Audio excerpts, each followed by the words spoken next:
Assalamualaikum, salam sejahtera dan selamat kembali ke channel Abang.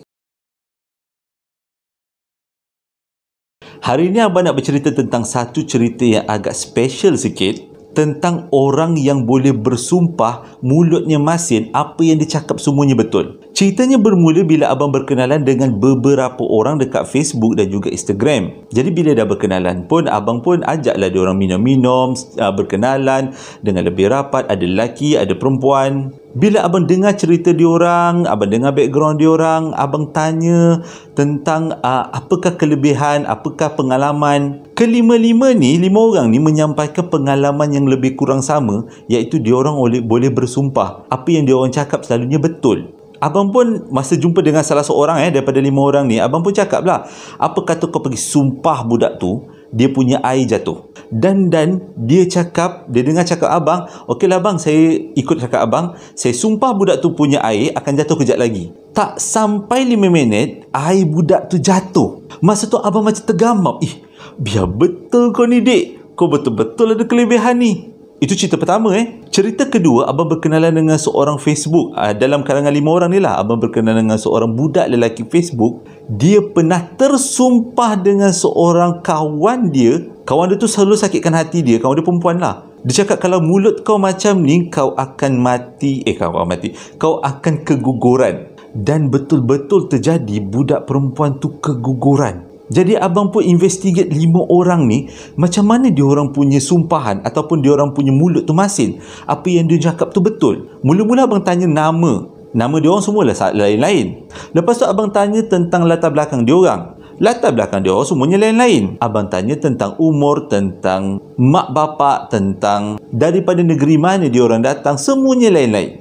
Abang pelik macam mana diorang punya lain-lain tapi diorang ada kelebihan yang sama, iaitu diorang boleh bersumpah dan bersumpah sumpahan tu pula jadi. Ada satu soalan Abang tanya, iaitu korang ni asal keturunan daripada mana? Dan kelima-lima orang ni menjawab jawapan yang sama, iaitu diorang berasal daripada keturunan Raden Mas. Abang pun carilah dekat internet, cerita Raden Mas ni cerita apa sebenarnya? Dia mengisahkan tentang seorang perempuan yang mati terinaya. Jadi sebelum Abang lanjutkan tentang sumpahan tu, Abang nak cerita kat korang siapakah Raden Mas dan apakah kesudahan kisah Abang dengan 5 orang kenalan Abang di Facebook dengan Instagram ni. Dulu dekat negeri Jawa ada satu negeri namanya Kediri. Kediri ni satu negeri diperintah oleh seorang ratu. Dan ratu tu ada adik namanya Pangeran Agong. Dalam senyap-senyap, Pangeran Agong telah berkahwin dengan seorang perempuan penari yang bernama Mas Ayu. Disebabkan diorang ni kahwin dengan penari, satu benda yang sangat janggal lah kan. Si ratu tak suka adik lelaki dia kahwin dengan penari. Jadi dia pun cari jalan macam mana nak pisahkan diorang berdua. Pada masa yang sama, hiduplah Pangeran Agong dengan Ayu ni rukun dan damai sampai melahirkan seorang anak yang diberi nama Raden Mas. Pada suatu hari, si ratu suruh adiknya iaitu Pangeran Agong pergi dalam hutan berburu. Tujuannya dia nak bunuh keluarga Pangeran Agong. Bila adiknya pergi ke hutan berburu, disuruhlah pengawal-pengawal peribadinya membakar rumah Pangeran Agong dan membunuh isteri Pangeran Agong yang bernama Mas Ayu. Bila Pangeran Agong balik daripada berburu, dia tengok istananya dah hangus terbakar. Bininya pun dah mati kena bunuh. Tapi anaknya yang bernama Raden Mas, waktu kecil lagi waktu tu, selamat. Raden Mas telah diselamatkan oleh pengawal yang sangat setia dengan Pangeran Agong yang bernama Dandiar. Disebabkan Pangeran Agong kecewa bini dia mati, dibunuh oleh kakaknya sendiri, dia pun lari daripada kerajaan Kediri dan pergi ke satu tempat namanya Karimon. Dekat Karimon, Pangeran Agong ni jadi nelayan macam biasa, jadi rakyat biasa, bukan raja-raja lah. Pada masa yang sama, dekat Karimon ni ada kesultanan dia sendiri. Dan sultan mempunyai seorang anak perempuan yang cantik yang namanya Puteri Kalijah. Satu hari Puteri Kalijah ni berjalan-jalan di sekitar kawasan jajahannya dan dia ternampak dengan seorang perempuan yang lebih cantik daripadanya bernama Raden Mas. Disebabkan dia nampak Raden Mas tu lebih cantik daripada dia pun cari pasal lah, kutuk-kutuklah Raden Mas. Raden Mas pun balaslah, sombong gila puteri. Macam tu lah lebih kurangnya. Jadi berlakulah pergaduhan. Puteri Kalijah tak puas hati, diarahkan pengawal-pengawal istana tangkap Raden Mas dan seksa Raden Mas.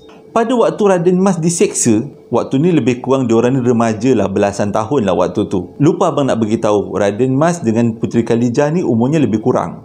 Waktu Raden Mas kena seksa, ada sekumpulan lelaki nampak cuba menyelamatkan Raden Mas. Rupanya sekumpulan lelaki ni adalah pengawal-pengawal istana daripada kerajaan Kediri. Rupanya selepas Pangeran Agong dan Raden Mas lari daripada kerajaan Kediri, si Ratu iaitu kakak Pangeran Agong rasa menyesal. Diarahkanlah semua pengawal-pengawal istana dan juga hulu balang yang dia percayai pergi cari Pangeran Agong dengan Raden Mas, pujuk supaya balik ke kerajaan Kediri. Dan pengawal-pengawal ni pun pergilah cari. Waktu dia cari itulah dia nampak seorang perempuan kena seksa. Dia tak tahu sebenarnya perempuan tu adalah Raden Mas, anak kepada Pangeran Agong, iaitu anak buah kepada Ratu Kediri. Bila pengawal-pengawal istana kerajaan Kediri tu nampak seorang perempuan kena seksa, boleh disimpulkanlah kerajaan ni satu kerajaan yang sangat-sangat teruk. Perempuan macam tu diseksa, dipukul. Jadi pengawal-pengawal istana kerajaan Kediri ni mengamuklah di dalam kerajaan Karimun. Amukan tu memang sangat dahsyat sampaikan istana kerajaan Karimun panggil orang-orang yang mengamuk ni menghadap ke istana supaya diselesaikan secara baik.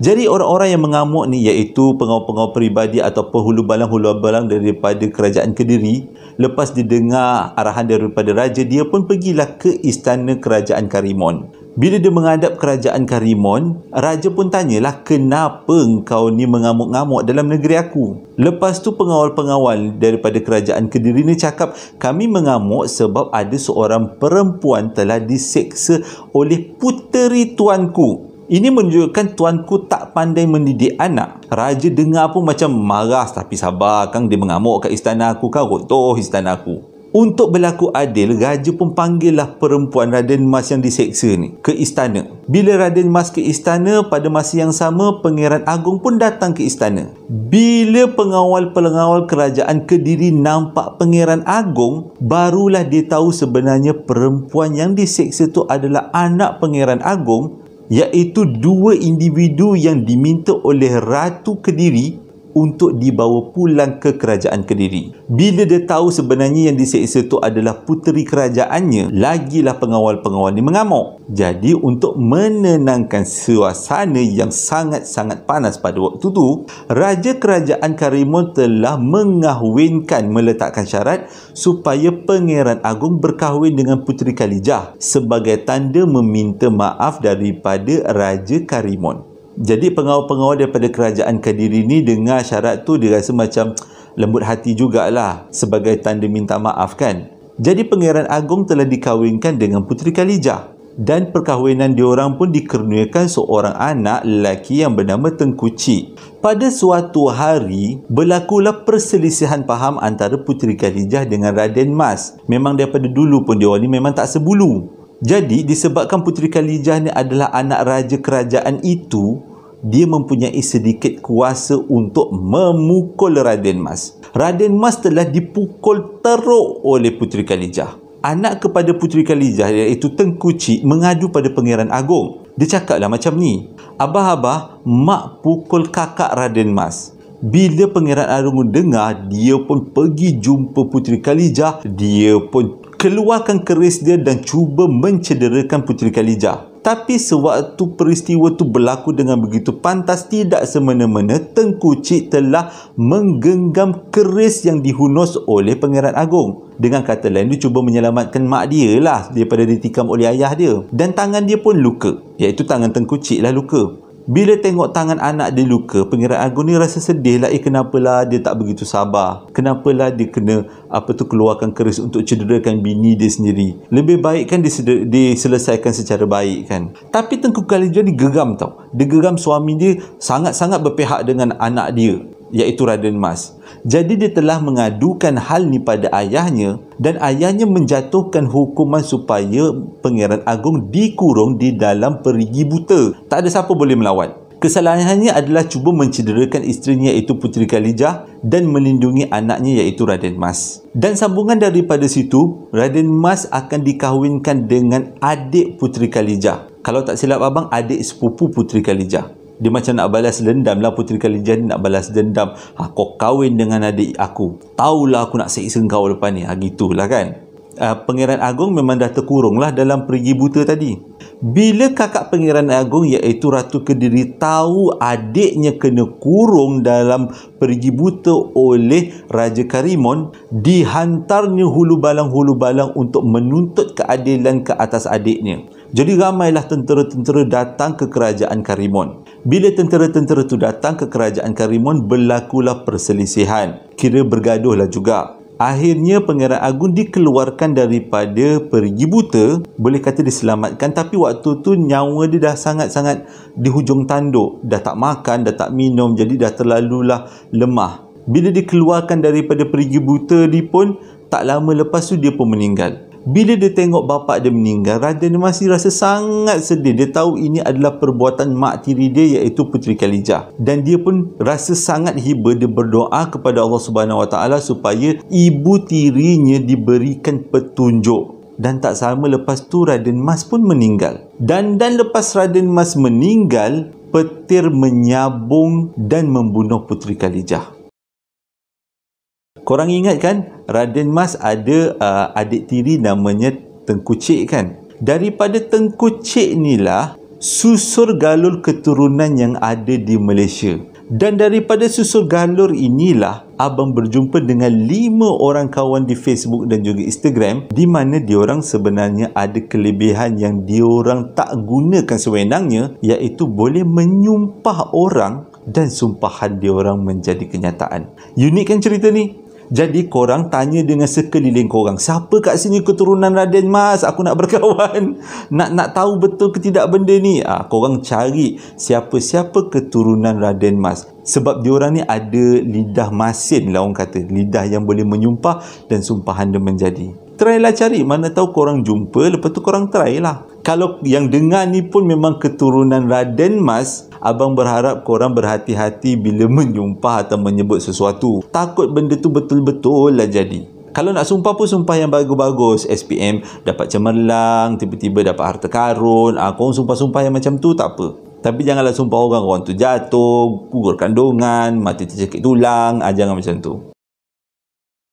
Terima kasih sebab dah menonton video abang daripada mula sampai habis. Abang harap ini secara hiburan untuk kita. Ada yang betul, ada yang tak. Tapi janganlah percaya sangat dan janganlah langsung tak percaya.